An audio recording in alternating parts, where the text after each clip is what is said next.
Okay, we have another account here of someone that was trying to leave the Legion and was almost forced back in, and he had to go through some pretty harrowing events in order to get out of there.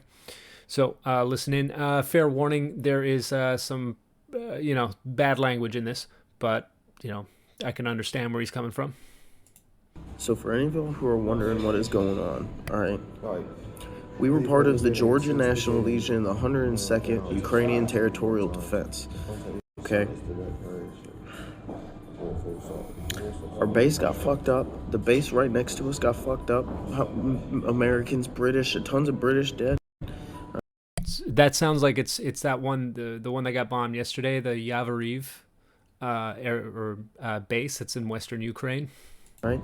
They're not saying nothing. They're counting our dead as their dead. That's what they were doing too. They said it was only Ukrainians that were dying. So he's saying that there are deaths on the foreigner side as well. They're trying to send us to Kiev with no fucking weapons, no kit, no fucking plates. The people who are lucky enough to get weapons are only getting magazines with like 10 fucking rounds. 10 rounds. And no kit, no plates, nothing. You're being sent over there as cannon fodder. You are Operation Human Shield. You understand that? Okay. When they wanted to send us to Kiev, we said no. Our whole group, a bunch of Americans, Canadians, British. So they told us we had to get the fuck out or they were going to shoot us in the back. All right.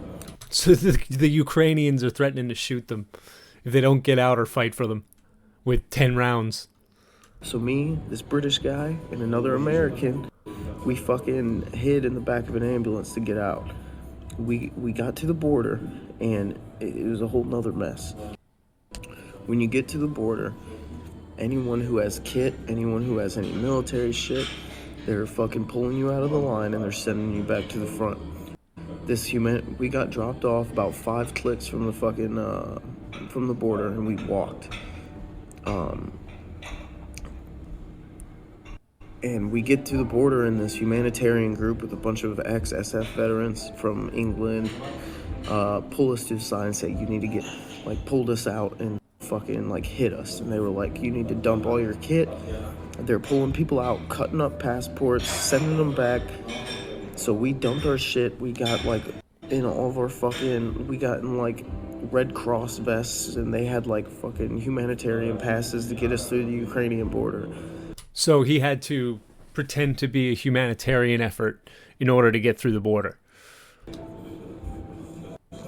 People need to stop coming here. It's a trap, and they're not letting you fucking leave. The best way to leave is in a Vic or a car or something. People who get on by vehicle have a better chance of hiding their fucking kit in the back, doing whatever the fuck they can, but do not try to leave Ukraine on foot if you're a volunteer. It's a mess, and it's a trap, and I have multiple people who can confirm this story for me. Yeah, it's not just him. It's not just him. I'll keep looking for more people, too, that are talking about this. It's good that we're getting more people on this. But that doesn't stop the Ukraine Foreign Legion, or whoever it is, whatever glowy organization is behind that, to be doing Facebook community groups to sponsor this, as you can see here. Ukraine calls the best to join the Foreign Legion. That's in with your Xbox Series X, PS4. Right? Not target advertisement. These bored kids that want to pretend that they're, or not pretend, but they think they're making a difference, and they're being fooled into going over there. And I mean, I understand, normally I would call someone a coward if they join something and then they just leave it right after, but they thought that they were going over there, with some sort of organization, and they're given 10 rounds to go to Kiev. No armor, no nothing. That's a death sentence, man. I wouldn't want to fight in that either. I'd leave that too.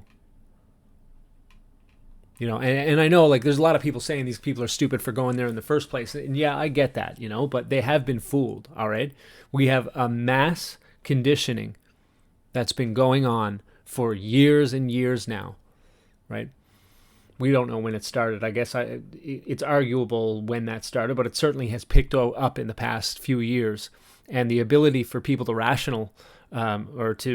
process rational thought is dwindling fast, right? So I understand it. We have another one here from Sky News. Ukraine Briton who traveled to warzone to join military fight against Russia leaves over suicide mission fears. Ben Span tells Sky News he did not tell his wife or teenage son that he was going to Ukraine to join the resistance, despite the fact he has never served in the military and has no ties to the war-torn country. I just want to skip ahead real quick.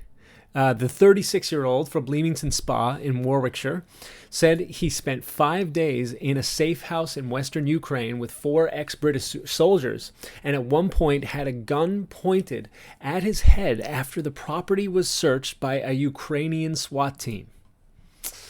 Lovely stuff. Lovely stuff indeed.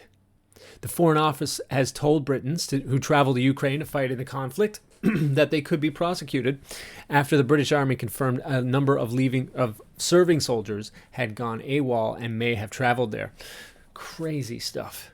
Crazy, crazy stuff. But he leaves.